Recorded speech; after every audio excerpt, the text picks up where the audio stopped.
Mobile ಮುಕ್ತ ಶಾಲೆಗೆ ಚಾಲನೆ ನೀಡಿದ ಜಗಜ್ಯೋತಿ ಬಸವೇಶ್ವರ ಶಾಲೆ. ಹೌದು, ವಿಜಯಪುರ ಜಿಲ್ಲೆಯ ರಂಭಾಪುರದಲ್ಲಿ ಇಂಥದ್ದೊಂದು ಅಮೋಘ ಪ್ರಯತ್ನಕ್ಕೆ ಕೈ ಹಾಕಿದ್ದು ಜಗಜ್ಯೋತಿ ಬಸವೇಶ್ವರ ಶಾಲೆ. ಇಂದಿನ ಯುಗದಲ್ಲಿ ಎಲ್ಲ ಮಕ್ಕಳ ಕೈಯಲ್ಲಿ ಮೊಬೈಲ್ ರಾರಾಜಿಸುತ್ತಿರುವುದು ಸಾಮಾನ್ಯವಾಗಿದೆ. ಆದರೆ ಭಿನ್ನವಾದ ಪ್ರಯೋಗದ ಮೂಲಕ ತನ್ನ ಛಾಪನ್ನು ಮೂಡಿಸಲು ಈ ಶಾಲೆ ನಿನ್ನೆಯ ದಿನ ಮೊಬೈಲ್ ಮುಕ್ತ ಶಾಲೆಯನ್ನಾಗಿ ಘೋಷಿಸಿದೆ. ಅಂದರೆ ಶಾಲಾ ಆವರಣದಲ್ಲಿ ಮಕ್ಕಳು ಮೊಬೈಲ್ ಬಳಸುವುದನ್ನು ಮತ್ತು ಪಾಲಕರು ಕೂಡ ಶಾಲೆಗೆ ಬಂದಾಗ ತಮ್ಮ ಮೊಬೈಲ್ ಬಳಸುವುದನ್ನು ಸಹ ಕಮ್ಮಿ ಮಾಡಲು ತಿಳಿಸಿದೆ. ಇನ್ನು ಶಾಲೆಯ ಕಾರ್ಯಕ್ರಮದಲ್ಲಿ ಸಾಮಾಜಿಕ ಹೋರಾಟಗಾರರಾದ ದಾನಿಶ್ ಅವಟಿ ಮಾತನಾಡಿ, ಮೊಬೈಲನ್ನು ಇಂದಿನ ನವಪೀಳಿಗೆ ಅವರು ಹೆಚ್ಚಾಗಿ ಸಮಾಜಕ್ಕೆ ಕೆಟ್ಟ ಸಂದೇಶಗಳನ್ನು ನೀಡುವ ವಿಡಿಯೋಗಳನ್ನು ವೀಕ್ಷಣೆ ಮಾಡ್ತಿದ್ದಾರೆ. ಅದು ಮೊದಲು ನಿಲ್ಲಿಸಲು ಕೋರಿದ್ರು. ಮೊಬೈಲನ್ನು ತಕ್ಕಮಟ್ಟಿಗೆ ಕಮ್ಮಿ ಮಾಡಲು ಎಲ್ಲ ವಿದ್ಯಾರ್ಥಿಗಳಿಗೆ ಮನವಿಯನ್ನ ಮಾಡಿದ್ರು. ಇನ್ನು ಕಾರ್ಯಕ್ರಮದಲ್ಲಿ ಖುಷಿರಾಜ್ ಪಾರಿನವರ್ ಅವರು, ನಿಜಲಿಂಗ ಅವರು ಹಾಗೂ ಶಾಲಾ ಶಿಕ್ಷಕರು ಉಪಸ್ಥಿತರಿದ್ದರು. ಸಮೃದ್ಧಿ ಹೆಲ್ತ್ ಕೇರ್ ಚಾರಿಟಬಲ್ ಫೌಂಡೇಶನ್ನ ಸಮೃದ್ಧಿ ಹೆಲ್ತ್ ಕೇರ್ ಪ್ರೊವೈಡರ್ಸ್ ವಿಜಯಪುರ ತಮ್ಮ ಮನೆಯಲ್ಲಿರುವ ಅನಾರೋಗ್ಯದಿಂದ ಬಳಲುತ್ತಿರುವ ವ್ಯಕ್ತಿಯ ಆರೋಗ್ಯ ಸ್ಥಿತಿಯನ್ನು ಸುಧಾರಿಸಲು, ಆರೈಕೆ ಮಾಡಲು, ವೈಯಕ್ತಿಕ ಕಾಳಜಿ ವಹಿಸಲು ಮಹಿಳಾ ಮತ್ತು ಪುರುಷ ಸಿಬ್ಬಂದಿಯನ್ನು ಪೂರೈಸಲಾಗುವುದು. ಅನಾರೋಗ್ಯದಿಂದ ಇರುವ ವ್ಯಕ್ತಿಗೆ ಮನೆಯಲ್ಲಿ ಅವಶ್ಯವಿರುವ ಉಪಕರಣಗಳನ್ನು ಬಾಡಿಗೆಯಿಂದ ಕೊಡಲಾಗುವುದು. 24/7 ಗಂಟೆ ಈ ಸೇವೆಗಳು ನಿಮ್ಮ ಮನೆಯ ಬಾಗಿಲಿಗೆ. ವೃದ್ಧಾಪ್ಯ ಆರೈಕೆ ಮಾಡುವ ಸಿಬ್ಬಂದಿಯನ್ನ ಕೂಡ ಒದಗಿಸಲಾಗುವುದು. ಸೂಚನೆ: ವೈದ್ಯರ ಸಲಹೆಯ ಮೇರೆಗೆ ನರ್ಸಿಂಗ್ ಸೇವೆಯನ್ನು ಕೂಡ ಒದಗಿಸಲಾಗುವುದು. ಈ ಎಲ್ಲ ಸೇವೆಗಳಿಗಾಗಿ ಸಂಪರ್ಕಿಸಿ Samruddhi health care providers. Mobile number 9632880666 ಮತ್ತು 9632458502.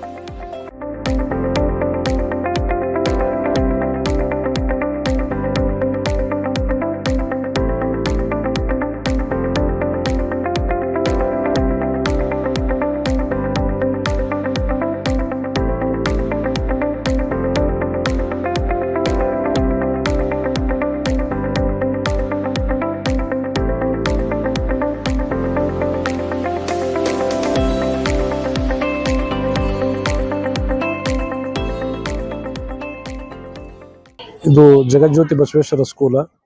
ಈ ಸ್ಕೂಲಿಗೆ ನಾನು ಭೇಟಿ ಕೊಟ್ಟಾಗ ಇದು ಭಾಳಷ್ಟು ಗ್ರಾಮೀಣ ಪ್ರದೇಶದಲ್ಲಿರುವಂಥ ಸ್ಕೂಲ್. ಇದು ರಂಭಾಪುರದೊಳಗೆ ಬ್ಯಾಕ್ವರ್ಡ್ ಏರಿಯಾ. ಇದು ಈ ಶಾಲೆಯ ಮುಖ್ಯ ಗುರುಗಳು ನಾವು ಹಂಗೆ ಮಾತಾಡುವಾಗ ಏನಂದ್ರು, ನಾವು ಪಾಲಕರ ಮನೆ ಅಡ್ಡಾಡಿರಿ, ಪಾಲಕರು ಅತಿ ರೆಸ್ಪಾನ್ಸಿಬಲ್ ಮಾಡ್ತಾ ಇಲ್ಲ ಅಂತಂದ್ರು. ನನಗೆ ಸ್ವಲ್ಪ ನೋವು ಆಯಿತು. ಯಾಕಂದ್ರೆ ಪಾಲಕರ ಕಡೆ ಇರೋದು ಮಕ್ಕಳು ಜಾಸ್ತಿ. ಗುರುಗಳ ಬಳಿ ಏನು 5-6 ತಾಸು ಇದ್ದಾರು. ಅದಕ್ಕೆ ಪಾಲಕರು ಎಲ್ಲರೂ ಗಮನ ವಹಿಸ್ಬೇಕು. ಅದ್ರ ಸಲುವಾಗಿ ಏನು ಮಾಡಿದ್ವಿ, ಇದು ಮೊಬೈಲ್ ಮುಕ್ತ ಶಾಲೆ ಮಾಡ್ಬೇಕಂತ ಹೇಳಿ ಲಿಂಗದಳ್ಳಿ ಗುರುಗಳು, ನಾವು ಮತ್ತು ನಮ್ಮ ಪಾಟೀಲರು ಎಲ್ಲರೂ ವಿಚಾರ ಮಾಡ್ಲಿಕ್ಕಾಗಿ ಹೌದು ಅಂಥೇಳಿ ಇದೊಂದು ಕಾರ್ಯಕ್ರಮ ಮಾಡ್ಬೇಕಂತ ಭಾಳ ದಿನದಿಂದ ಕನಸಿತ್ತು. ಮೊಬೈಲ್ ಮುಕ್ತ ಶಾಲೆಯನ್ನು ಮಾಡಿ ಇವತ್ತಿನ ದಿನ ಘೋಷಣೆ ಮಾಡಿ ಎಲ್ಲ ಮೊಬೈಲ್ಗಳನ್ನು ಯಾವ ಮಕ್ಕಳ ಕೈಯಾಗ ಕೊಡೋಲಾರ್ದೆ ಮತ್ತು ಅವ್ರ ಪಾಲಕರು ಅವ್ರಿಗೆ ಕೊಡ್ಲಾರ್ದಂಗೆ ಮುಂದಿನ ದಿನಮಾನಗಳಲ್ಲಿ ಇನ್ನೊಂದು ಮೀಟಿಂಗ್ ತೊಗೊಂಡು ಬಂದಾರ ನಮ್ಮ ಲಿಂಗದಳ್ಳಿ ಸರು. ನಮ್ಮ ಕಾಲೋನಿಯಲ್ಲಿರುವಂಥ ಖುಷಿರಾಜ್ ಪಾರನವರ್ ಸರ್ ಆಕಸ್ಮಿಕವಾಗಿ ನಮ್ಮ ಸಂಸ್ಥೆ ಅಧ್ಯಕ್ಷರ ಜೊತೆ ನಮ್ಮ ಶಾಲೆಗೆ ಸಂದರ್ಶನ ಕೊಟ್ಟಾಗ ನಮ್ಮ ಚೇರ್ಮನ್ರು ನಮಗೆ ಕೆಲವೊಂದು ಪ್ರಶ್ನೆಯನ್ನು ಕೇಳುವಾಗ ವಿದ್ಯಾರ್ಥಿಗಳ ಕುರಿತು, ಪಾಲಕರ ಕುರಿತು ಕೇಳಿದಾಗ ಅವರು ಅದನ್ನು ಆಲಿಸಿ, ಇಂಥ ಸಮಸ್ಯೆಗಳು ನಿಮ್ಮ ಶಾಲೆಯಲ್ಲಿ ಅದಾವಂದ್ರೆ ನಿಮ್ಮ ಮಕ್ಕಳಲ್ಲಿ ಮತ್ತು ಪಾಲಕರ ನಿಮಗೆ ಸಹಕಾರ ಇಲ್ಲ ಅಥವಾ ಸರಿಯಾಗಿ ಸ್ಪಂದನೆ ಮಾಡ್ತಾ ಇಲ್ಲ ಅಂದಾಗ ಒಂದು ಕಾರ್ಯಕ್ರಮವನ್ನು ಮಾಡ್ಕೊಳ್ಳೋಣ. ಏನು ಕಾರ್ಯಕ್ರಮ ಅಂದರೆ ಮೊಬೈಲ್ ಮುಕ್ತ ಶ್ರೀ ಜಗಜ್ಯೋತಿ ಬಸವೇಶ್ವರ ಪ್ರೌಢಶಾಲೆ.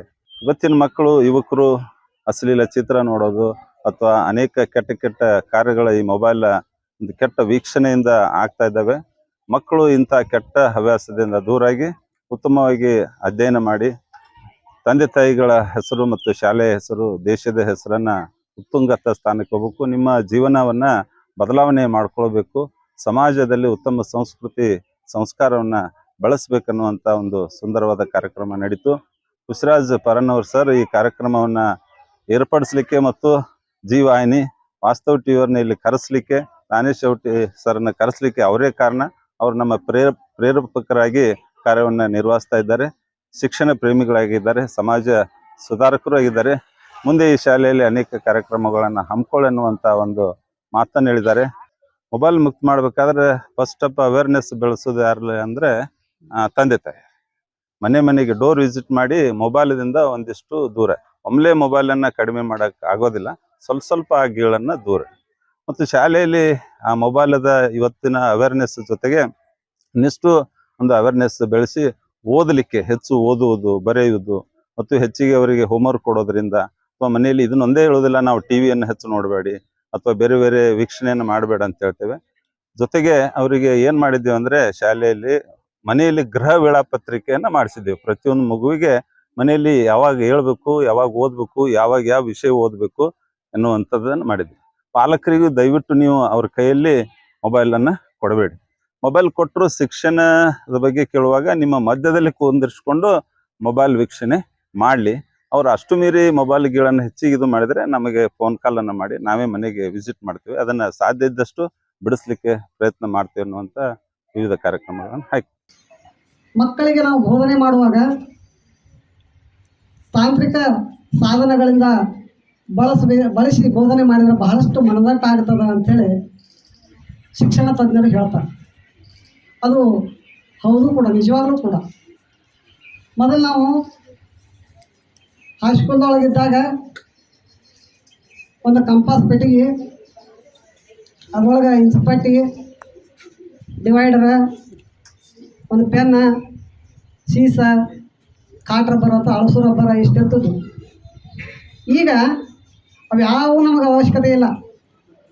ಈ ಲರ್ನಿಂಗ್ ಅಂತ ಬಂದುಬಿಟ್ಟದೆ. ಅದು ಈ ಲರ್ನಿಂಗ್ ಶಿಕ್ಷಣವನ್ನು ನಾವು ಮೊಬೈಲ್ ಮೂಲಕ ಅಥವಾ ಕಂಪ್ಯೂಟರ್ ಮೂಲಕ ಪಡೆಯಲಿಕ್ಕೆ ಸಾಧ್ಯ. ತಾಯಿ ಜಾನಪದ ಗರತಿ, ಆಡಿ ಬಾ ನನಕಂದ ಅಂಗಾಲ ತೊಳೆದೇನ, ಆಡಿ ಬಾ ನನಕಂದ ಅಂಗಾಲ ತೊಳೆದೇನ, ಇನ್ನು ಕಾಲು ಕೆಸರಾಗ್ಯಾವ, ತೆಂಗಿನ ನೀರ ತಿಳಿನೀರಿನಿಂದ ನಿನ್ನ ಮುಖವನ್ನು ತೊಳಿತೀನಿ, ನಿನ್ನ ಕಾಲನ್ನು ತೊಳಿತೀನಿ ಅಂತ ಹೇಳ್ತಿದ್ಲು. ಚೆಂಡು ಚಿಣದಾಂಡು ಬಗರಿನ ಆಡ್ಲಕ್ಕೆ ಕೊಡ್ತಿದ್ಲು.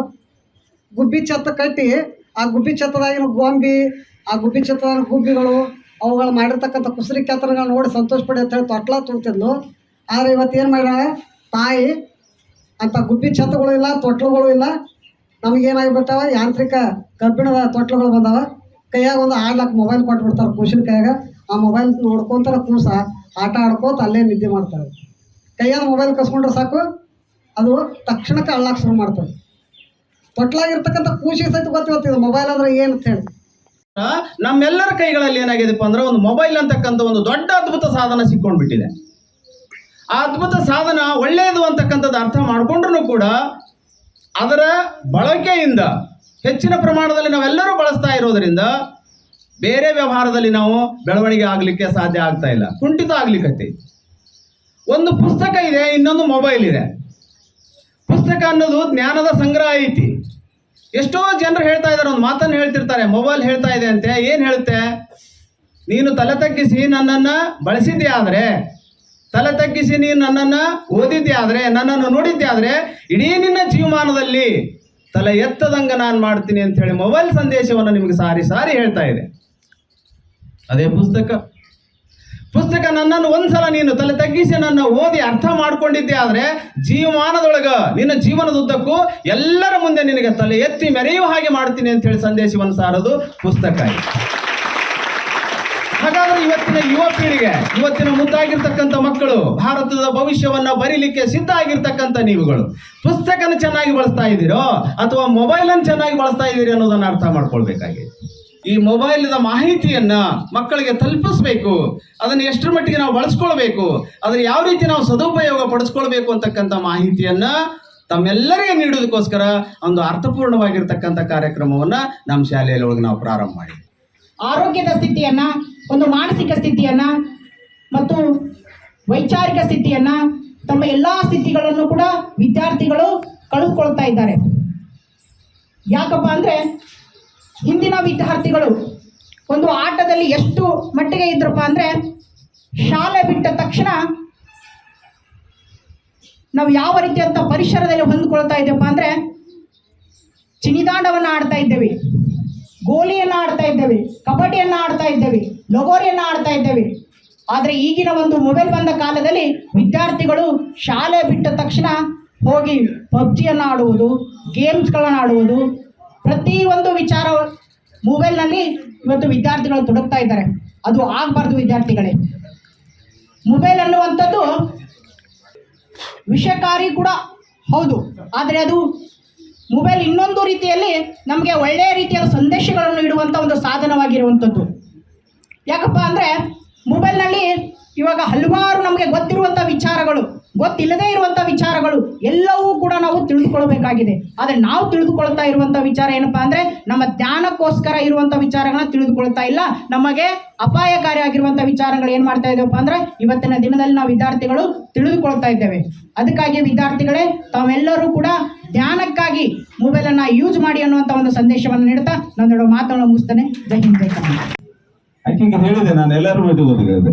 ನೀವು ನಮ್ಮ ಪುಸ್ತಕದಲ್ಲಿ ರೆಫರೆನ್ಸ್ ಆಗಿದೆ, ಪುಸ್ತಕದಲ್ಲಿ ಸಾಕಷ್ಟು ವಿಷಯ ಸಿಗುದಿಲ್ಲ, ಕೆಲವೊಂದು ವಿಷಯನ ಗೋ ಥ್ರೂ ದ ಗೂಗಲ್ ಅಂತ ಹೇಳಿದೆ. But don't use the Google unnecessary things ಅಂತ ಹೇಳಿದೆ. Google search whatever you ask in Google, ಏನ್ ಬೇಕಾದ ಕೇಳಿದೆ. ಇಡೀ ವಿಶ್ವದ ಬ್ರಹ್ಮಾಂಡವೇ ಎಲ್ಲಿದೆ ಅಂದ್ರೆ ಗೂಗಲ್ದಲ್ಲಿ ಇದೆ. In any language, any subject. ಆ ವಿದ್ಯಾರ್ಥಿನಿ ಒಂದು ಹಾರ್ಟ್ ಪಾಠ ಮಾಡ್ತಿದ್ದೆ ನಾನು, ಹೃದಯದ ಪಾಠ ಮಾಡುವ ಸೈನ್ಸ್ ಟೀಚರ್ ಆಗಿ ಮಾಡುವಾಗ ಇಂಥ ಅದ್ಭುತ ವಿಷಯವನ್ನ ಸಂಗ್ರಹ ಮಾಡ್ಕೊಂಡು ಬಂದಿದ್ದಾಳೆ ನಮ್ಮ ಶಾಲೆ GS ರಜಪೂತ್ ಅನ್ನುವಂತ ವಿದ್ಯಾರ್ಥಿನಿ. ಆಕೆಗೆ ನಾನು ಈ ವೇದಿಕೆ ಮೂಲಕ ಒಂದು ಚಪ್ಪಾಳೆಯನ್ನು ಕೊಡ್ಲಿಕ್ಕೆ ಇಷ್ಟಪಡ್ತೀನಿ. ನೋಡಿ, ವಿಜ್ಞಾನ ಬೇಕು, ವಿಜ್ಞಾನ ಇಲ್ಲಾರ್ದೆ ಜಗತ್ತಿಲ್ಲ. ಯಾಕೆ ನಾನು ಒಬ್ಬ ವಿಜ್ಞಾನ ಶಿಕ್ಷಕನಾಗಿ ಹೇಳ್ಬೇಕಂದ್ರೆ ವಿದೌಟ್ ಸೈನ್ಸ್ ವಿದೌಟ್ ಲೈಫ್. ಇವತ್ತು ಈ ಸರ್ ಇಲ್ಲಿ ಮೊಬೈಲ್ ಹಿಡ್ಕೊಂಡು ಬಂದಾರಂದ್ರೆ ಇವ್ರು ಹಂಗ ಬಂದ್ರೆ ಏನ್ ಕ್ಯಾಪ್ಚರ್ ಮಾಡಕ್ ಸಾಧ್ಯ, ಇವ್ರು ಏನ್ ಟಿವಿ ನ್ಯೂಸ್ ಮಾಡಕ್ ಸಾಧ್ಯ, ಇದು ಇವ್ರ ಕೈಯಾಗ ಐತಂತ ಮಾಡಕ್ ಸಾಧ್ಯ. ಇವತ್ತು ಎಲೆಕ್ಟ್ರಾನಿಕ್ ಮೀಡಿಯಾ ಇಷ್ಟು ಫಾಸ್ಟ್ ಇದೆಯಲ್ಲ, ಇಷ್ಟು ವಂಡರ್ಫುಲ್ ಇದೆಯಲ್ಲ, ಇಷ್ಟು ಸರ್ಕಾರವನ್ನೇ ಬಡದೆಬ್ಬಿಸುತ್ತೆ. ಸರ್ಕಾರದ ಪ್ರಧಾನಮಂತ್ರಿ CM ಗಡಗಡ ನಡುಗುತ್ತಾರೆ ಎಲೆಕ್ಟ್ರಾನಿಕ್ ಮೀಡಿಯಾಕ್ಕೆ. ಏನೇ ತಪ್ಪು ಮಾಡಿದ್ರು ಎಲ್ಲಿ ಸಿಗ್ತಾರೆ ಅಂದ್ರೆ ಎಲೆಕ್ಟ್ರಾನಿಕ್ ಮೀಡಿಯಾದಲ್ಲಿ ಸಿಗ್ತಾರೆ. ಆದರೆ ಆ ಎಲೆಕ್ಟ್ರಾನಿಕ್ ಮೀಡಿಯಾವನ್ನ ಸದುಪಯೋಗ ಮಾಡುವಂತ ಕೆಲಸವನ್ನ ಮಾಡಬೇಕು. ಯಾರಿಗೆ ಬೀದಿಗೆ ಅಂದ್ರೆ ಪತ್ರ ಹಾಕ್ತಿದ್ವಿ, ಆ ಟೈಮ್ ಅವ್ರು ಕರೆಕ್ಟ್ ಆಗಿ ಬಂದಿರ್ತಿದ್ರು ಬಸ್ ಸ್ಟ್ಯಾಂಡ್, ಅಲ್ಲಿಂದ ಕರ್ಕೊಂಡು ಹೋಗ್ತಿದ್ವಿ. ಅಂತ ಕಾಲ ಇಲ್ಲಿ ಅದು ಹೋಯ್ತು. ಅದು ವೇವ್ಸ್ ಹತ್ತಾರ, ವೇವ್ಸ್ ಗೊತ್ತದ, ಈ ತರಂಗಗಳು ಹೇಳ್ತಾರ. ತರಂಗಗಳು ಹೆಂಗಂದ್ರ ನಿಮ್ ಕಣ್ಣಿಗೆ ಕಾಣಿಸೋ ತರಂಗಗಳಂದ್ರ ನೀರಿನೊಳಗೆ ಬಾವಿ ಒಳಗೆ ಒಂದು ಕಣ್ಣು ಹೊಡಿದ್ರೆ ಅಂದ್ರೆ ತರಂಗಗಳು ಹೊಂಟಾವು, ಗೊತ್ತಾದ್ರು. ಅದ್ರಂಗೆ ಇವು ಕಾಣದಂಗ ಬರುವ ಮೊಬೈಲ್ ತರಂಗಗಳು. ಮೊಬೈಲ್ ಬಹಳ ಒಳ್ಳೇದು, ಅದ್ರಂತ ಕೆಟ್ಟ ಯಾವ್ದಲ್ಲ. ಅದು ಡ್ರಗ್ಸ್. ಈ ಯಾವ್ದೋ ಕಾಲೇಜ್ ಒಳಗ ಡ್ರಗ್ಸ್ ತಗೋತಾರಂತಾರಲ್ಲ, ಅದು ಮಾಡ ಅದಕ್ಕಿಂತ ಹತ್ತಂತಿದ್ವಿ. ಏನ್ ಮಾಡ್ತೇವೆ ಅನ್ನೋದೇ ನಮ್ಗೆ ಗೊತ್ತಿರಂಗಿಲ್ಲ. ಮೊಬೈಲ್ ತಗೊಂಡಿವಿ ಅಂದ್ರೆ ಕೈ ಹಿಡ್ಕೊಂಡ್ವಿ ಅಂದ್ರೆ ಏನ್ ಮಾಡ್ತೀವಿ, ಏನ್ ಬಿಡ್ತೀವಿ, ಏನು ಹೊತ್ತೊಗಿದ್ದು ಗೊತ್ತಾಗಂಗಿಲ್ಲ, ಏನು ಗೊತ್ತಾಗಲ್ಲ, ಅಭ್ಯಾಸ ಆಗಂಗಿಲ್ಲ, ತಂದೆ ತಾಯಿ ಕಡೆ ನೋಡ್ಕೊಳಂಗಿಲ್ಲ. ಈ ಸರಿ ನೀವು ಎಲ್ಲಾ ವಿದ್ಯಾರ್ಥಿಗಳು ಕೂತ್ ಕೇಳಕತ್ತೀವಿ, ಮುಂದಿನ ಸರಿ ನೀವು ತಂದೆ ತಾಯಿ ಪಾಲಕರೊಂದಿಗೆ ಮುಂದಿನ ಮೀಟಿಂಗ್ ಇಂಗ್ಲಿಷ್ ಸರ್ ಹೇಳ್ತಾರೆ, ಅದ್ರ ಪ್ರಕಾರ ಮಾಡಬೇಕು. ಮತ್ತೆ ಇದು ನಿಮಿತ್ತಕ್ಕೆ ಮಾತ್ರ ಆಗಬಾರ್ದು. ದಯವಿಟ್ಟು ನಿಮ್ಮಲ್ಲೇ ನೀವು ಪ್ರತಿಜ್ಞೆ ನಮ್ಮ ಬ್ರದರ್ ಮಾಡ್ಸ್ಯಾರ, ಅದ್ರಂಗ ನಿಮ್ಮ ಆತ್ಮದಲ್ಲಿ ನೀವೇ ಆಗ್ಬೇಕು. ನೀವೇ ಇವತ್ತಿನಿಂದ ಯಾರು ಮೊಬೈಲ್ ಹಿಡಿತಿದ್ರಲ್ಲ ಅವ್ರು ಕೂಡ ಬಿಡ್ರಿ, ಹಿಡಿಯೋರು ಒಂದಿಷ್ಟು ಕಡಿಮೆ ಮಾಡ್ರಿ. ಏನ ಜರ ಇದು ಇವತ್ತು ಮಾಡಿದ್ದು ಇಡೀ ನಮ್ಮ ಕರ್ನಾಟಕಕ್ಕೆ ಮಾದರಿ ಆಗ್ಬೇಕಂತ ನನ್ನೊಂದು ಆಸೆ. ಇಡೀ ಕರ್ನಾಟಕಕ್ಕೆ, ನಮ್ಮೂರಿಗೆ ಬಿಜಾಪುರಕ್ಕಲ್ಲ, ಒಳ್ಳೆ ಒಂದು ನಿರ್ಧಾರ ತಗೊಂಡಿರಿ. ಅದಕ್ಕೆ ತಾವೆಲ್ಲ ಕೈ ಜೋಡಿಸ್ಬೇಕು. ನಾವು ಬರೀ ಹೇಳ್ತೀವಿ, ಮನೆಗೆ ಹೋಗ್ತೀವಿ. ನಿಮ್ಮಲ್ಲಿ ಇರೋದು ನೀವು 100% ಇವತ್ತಿನಿಂದ ನಿಮ್ಮ ದೇವ್ರ ಮುಂದೆ ಪೂಜೆ ಮಾಡ್ಕೊಳ್ಳುವಾಗ ಹೆಂಗ್ ಮಾಡ್ತೀವಿ, ಹಂಗ ಅವಶ್ಯ ಇದ್ರೆ ಮಾತ್ರ ಮೊಬೈಲ್ ಅನ್ನು ಬಳಕೆ ಮಾಡ್ಕೊಳ್ಳಿ. ಅವಶ್ಯ ಇರ್ಲಿಕ್ಕೆ ಮೊಬೈಲ್ ಬಳಕೆ ಆಗಬಾರ್ದು ಅಂತ ಹೇಳಿ ನನ್ನ ಮಾತುಗಳನ್ನು ಮುಗಿಸ್ತೀನಿ.